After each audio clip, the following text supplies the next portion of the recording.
Hello friends, welcome back to our channel A Green New Light. Today I am going to discuss about important objective questions of genetics plant breeding part 1. So let's start our topic. First question: an organism which has acquired heritable variation as a result of sudden change in the hereditary material is called as. It means किसी भी जीव में अचानक से किसी परिवर्तन के फलस्वरूप उसके अगर आनुवंशिकी में परिवर्तन होता है तो उसे क्या कहते हैं। तो यहाँ पे ऑप्शन ए दिया गया है hybrid and option B biotype, C mutant and D one albino. तो फ्रेंड्स इसका राइट आंसर है mutant, option C. Second question: a polyploid having chromosome sets from different sources such as different species is known as. It means ऐसे polyploid जिसके chromosome के set में different source जैसे कि किसी अन्य स्पीसीज से उसके क्रोमोसोम का सेट्स का निर्माण हो, उसे क्या कहा जाता है। Option A autopolyploid, option B aneuploid, option C tetraploid and option D एलोपॉलीप्लॉइड।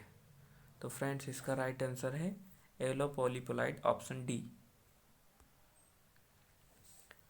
Third question: sex form in most of cucurbits including melons is called as. Option A hermaphrodite, option B monoecious and option C dioecious and option D none of these. So friends इसका right answer option B monoecious है। Fourth question: the term gene was coined by. Gene की खोज किसने की।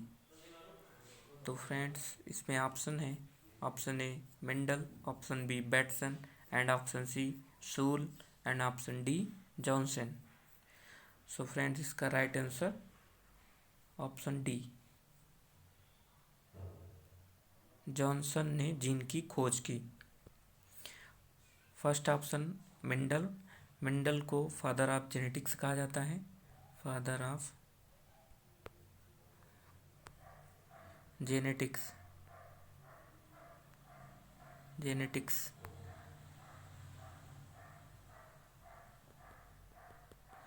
Bateson 1905 में genetics की खोज की। सूल का योगदान हेटेरोसिस के लिए माना जाता है। सूल ने हेटेरोसिस की खोज की, जॉनसन ने जीन की खोज की। Next question friends, fifth question: the increased performance of F1 hybrid over its parents is called as. Means किसी प्रथम पीढ़ी के उत्पादन इसके पेरेंट्स से अधिक हो तो उसे क्या कहा जाता है। Option A dominance, option B heterosis, option C crossing over and option D none of these. So friends इसका right answer option B heterosis. Next question 6: test cross ratio in case of duplicate gene action will be. Means duplicate gene action में test cross ratio क्या होगा। Option A 1:1, option B 1:1:1:1, option C 3:1, option D 1:3। So friends इसका right answer option C 3:1। Friends generally test cross ratio 1:1 होता है, लेकिन यहाँ पे duplicate gene interaction में 3:1 है।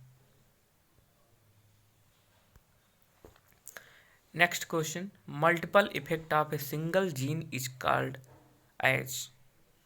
Means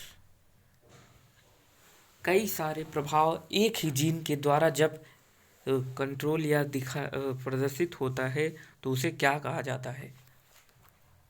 option A pleiotropy and option B polyploidy, option C heteropolyploidy, option D none of these. So friends, इसका right answer pleiotropy, option A. Next question, number of a chromosome in wheat endosperm is means wheat के endosperm में कितने chromosome number पाए जाते हैं? Option A 21, option B 42, option C 63, option D 14 option. So friends, इसका option C right answer है। Next question, an example of heterozygous but homogeneous population is. Friends, इसका right answer क्या है? Option A pure line, option B open pollinated and option C hybrid variety and option D synthetic variety. So friend, इसका right answer option C hybrid variety. Sex in plant was discovered by option A Grew and option B Camarius and C Fairchild and D Linnaeus। So friend, इसका right answer कैमेरियस। और friends, इसमें दिए गए हैं जैसे कि T Fairchild ने first artificial hybrid की खोज की। फर्स्ट आर्टिफिशियल हाइब्रिड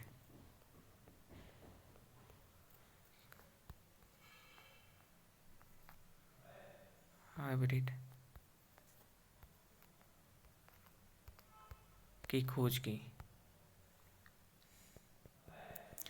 और फ्रेंड्स, इसमें लीनियस ऑप्शन में दिए गए हैं। लीनियस को द्विनाम पद्धति का जन्मदाता कहा जाता है, means binomial system, father of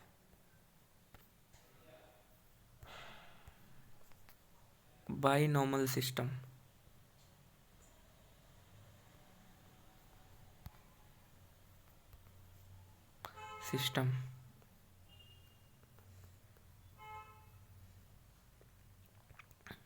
next question, who gave the concept of circular chromosome in E coli. Friends, E coli एक बैक्टीरिया होता है, उसमें सर्कुलर क्रोमोसोम किसने दिया? मीन्स सर्कुलर क्रोमोसोम का कॉन्सेप्ट किस साइंटिस्ट ने दिया? Option A Cairns, option B Waldeyer, option C Watson and Sool, D option Sool. तो फ्रेंड, इसका right answer option A Cairns. Friends, option B Waldeyer है। Waldeyer ने क्रोमोसोम की खोज की थी। 1888 में क्रोमोसोम की खोज की, discovery of chromosome.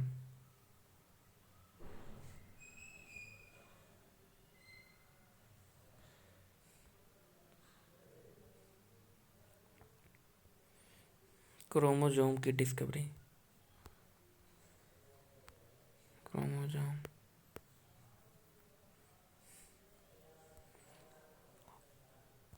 Option C है वाटसन। वाटसन ने 1953 में double helix model of DNA दिया। वाटसन एंड क्रिक ने 1953 में double helix model of DNA दिया।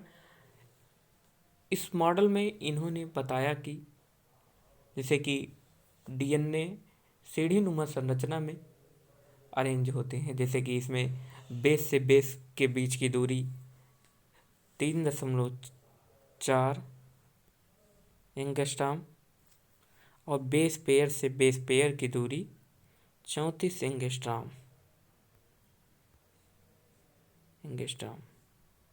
होता है। और इसमें जैसे कि डीएनए में ए डबल बॉन्ड थायमिन होता है और जी ट्रिपल बॉन्ड साइटोसिल होता है, साइटोसिल।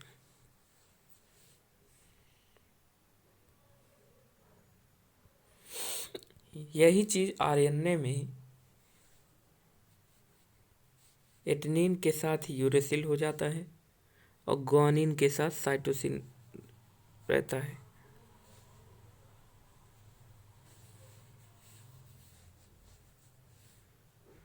डीएनए में डीऑक्सीराइबो न्यूक्लिक एसिड पाया जाता है। डीऑक्सीराइबो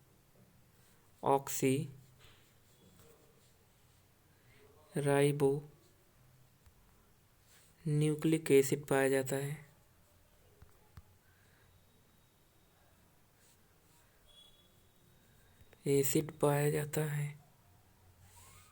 और जबकि आरएनए में राइबो न्यूक्लिक एसिड पाया जाता है।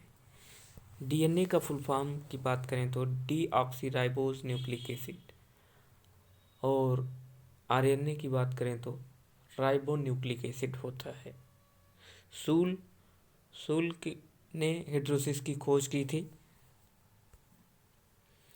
Next question, systematic hybridization on a scientific basis with a work means hybridization work को वैज्ञानिक रूप से आधार देने का काम किसने किया था?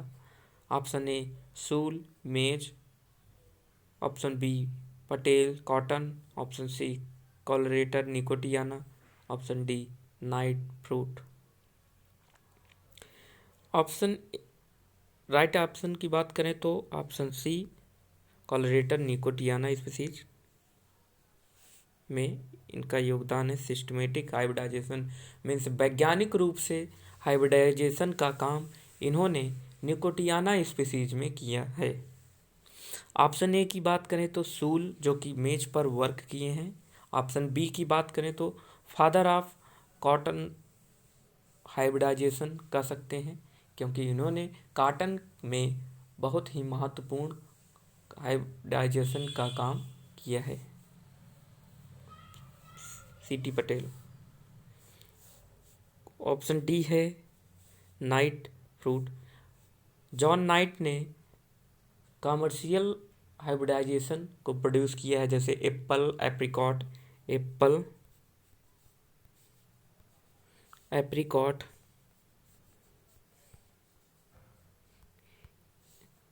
और piers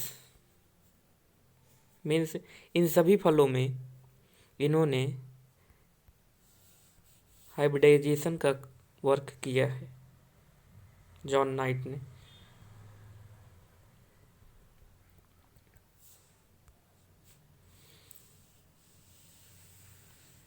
question 13, who produced puppies through artificial insemination in dog means dog में पिल्ले का उत्पादन थ्रू दी आर्टिफिशियल इंसेमिनेशन किसने किया है? Option A de Graaf, option B O Hertwig, option C Spallanzani, option D टिंडल।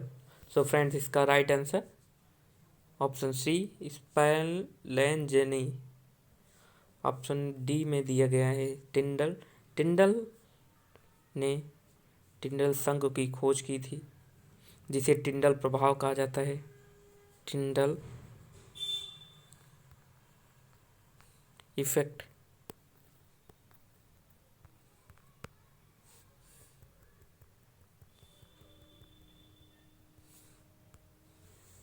Concept of epigenesis was proposed by option A Aristotle means Aristo, option B Bonnet, and option C Wolff, and option D Darwin.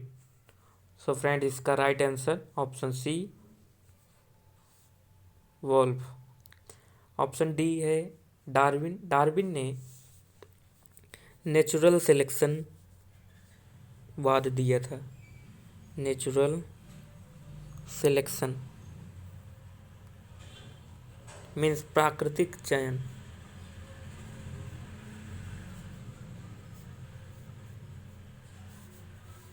या वर्ण दिया था, और इन्होंने पैनजेनेसिस scheme भी दिया था।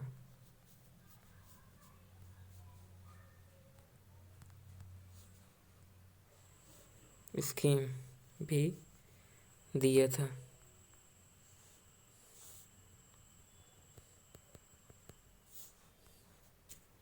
Origin of species published in which year? Option A 1759, option B 1859, option C 1995 and option D 1895.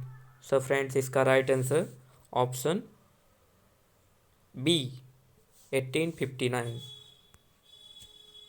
Germ plasm theory was proposed by, means germ plasm theory किसने दिया था? Option A Darwin, option B Weismann, option C Castle, option D Phillips. So friends, इसका right answer option B Weismann. Weismann ने germ plasm theory दिया था। Germ plasm theory में means इस theory का अगर हम लोग एक्सप्लेनेशन देखें तो जर्म प्लाज्म थ्योरी का ये उद्देश्य है, जैसे कि कोई भी जीव दो सेल्स से मिलकर बना होता है। जैसे कि फर्स्ट सेल का नाम ले तो somatic cell and next cell germ plasm cell.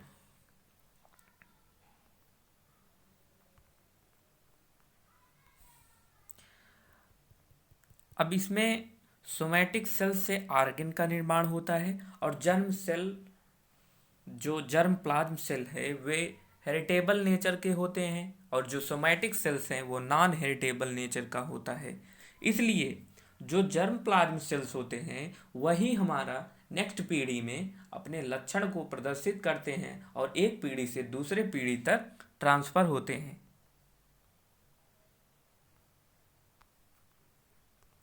Means germ plasm sales he germ plasm sales ही जिम्मेदार होते हैं किसी भी परिवर्तन के लिए और कैरेक्टर्स भी इन्हीं के द्वारा एक पीढ़ी से दूसरी पीढ़ी में परिवर्तित होता है और ट्रांसफर होता है। डार्विन ने जैसे कि पैनजेनेसिस थ्योरी का स्कीम दिया था। पैनजेनेसिस थ्योरी के अनुसार each origin of an individual produce gemmule और पैनजीन। कहने का मतलब किसी भी जीव की उत्पत्ति में गैम्यूल और पैनजीन का सिक्रीशन होता है। इसे पैनजेनेसिस स्कीम भी कहा जाता है। इन्होंने नेचुरल सिलेक्शन को दिया था। नेचुरल सिलेक्शन के अनुसार survival fittest while rest are eliminate, किसी भी स्थिति में वही जैसे कि वातावरण के अनुकूल जो अपने आप को ढाल लेगा वही ही जीवित रहेगा। इस तथ्य के अनुसार मतलब इस थ्योरी जो थ्योरी नेचुरल सिलेक्शन डार्विन ने दिया था उस थ्योरी के अनुसार जो अपने आप को विषम परिस्थिति में वातावरण के अनुसार ढाल लेगा वही ही प्रकृति में जीवित रहेगा।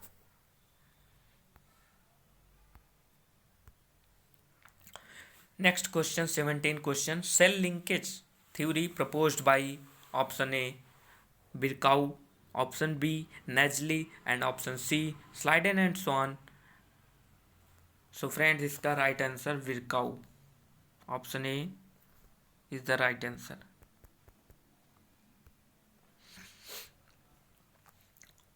Next question the chromosome are most condensed at, means सबसे ज्यादा संघनित क्रोमोसोम कोशिका विभाजन के किस अवस्था में दिखाई देता है? सो फ्रेंड्स, इसका right answer option C anaphase, option C anaphase right answer है इसका। बात करें प्रोफेज की, प्रोफेज सबसे लॉन्गेस्ट फेज है।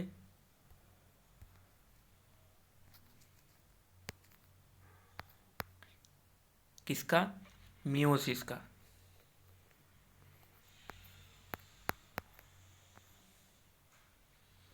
मेटाफेज, मेटाफेज में हम क्रोमोसोम को सही तरीके से देख सकते हैं। मीन्स सबसे अच्छा इमेज क्रोमोसोम का मेटाफेज स्टेज के दौरान ही दिखाई देता है। Clear image of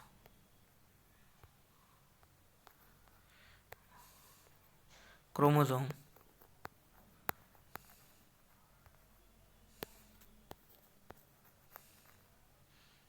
friends. Telophase में मीन्स कोशिका विभाजन की ये लास्ट स्टेज है जिसमें कि सेल्स डिवाइड हो जाते हैं। अगर माइटोसिस डिवीजन है तो वहाँ पे नंबर ऑफ सेल्स 2 होंगे, यही जबकि मियोसिस होगा तो वहाँ पे नंबर ऑफ सेल्स 4 सेल्स में डिवाइड हो जाएंगे।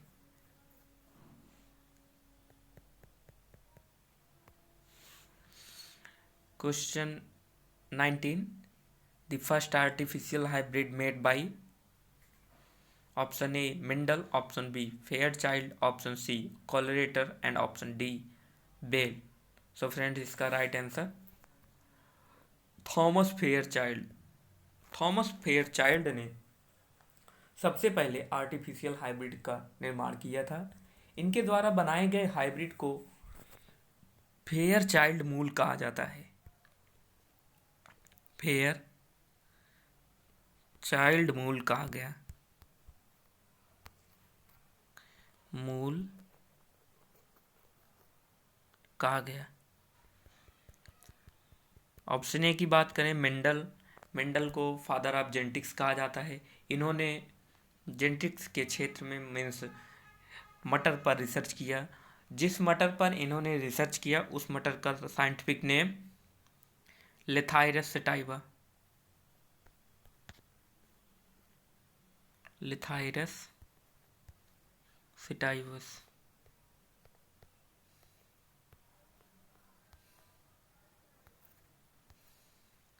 इसे गार्डन पी भी कहा जाता है। इन्होंने 2 नियम दिए। फर्स्ट लॉ जो है law of segregation, law of segregation.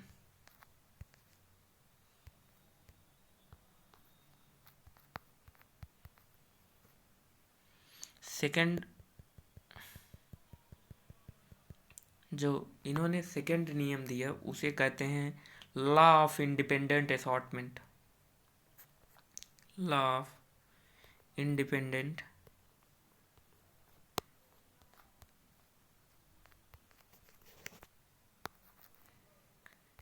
Assortment.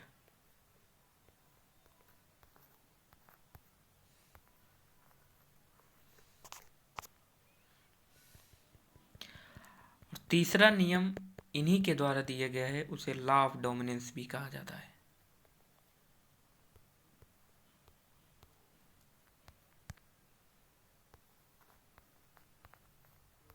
Dominance.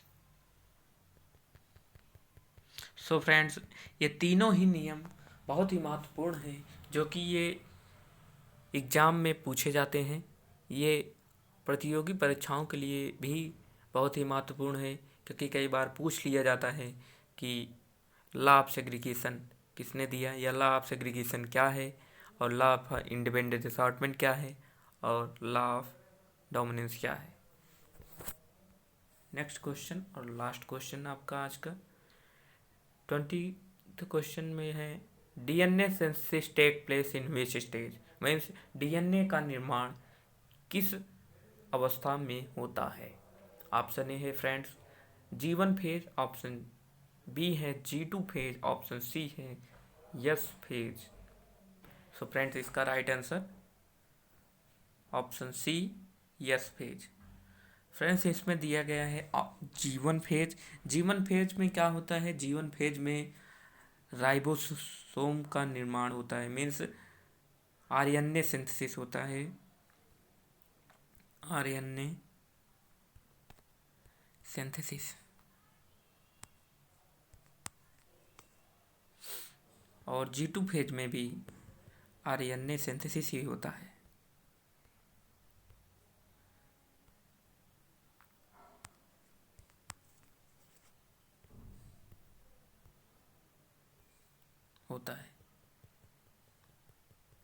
इस तरीके से आज हमारा 20 क्वेश्चन जेनेटिक्स का कंप्लीट होता है। Thank you for watching my video. Like share subscribe our channel.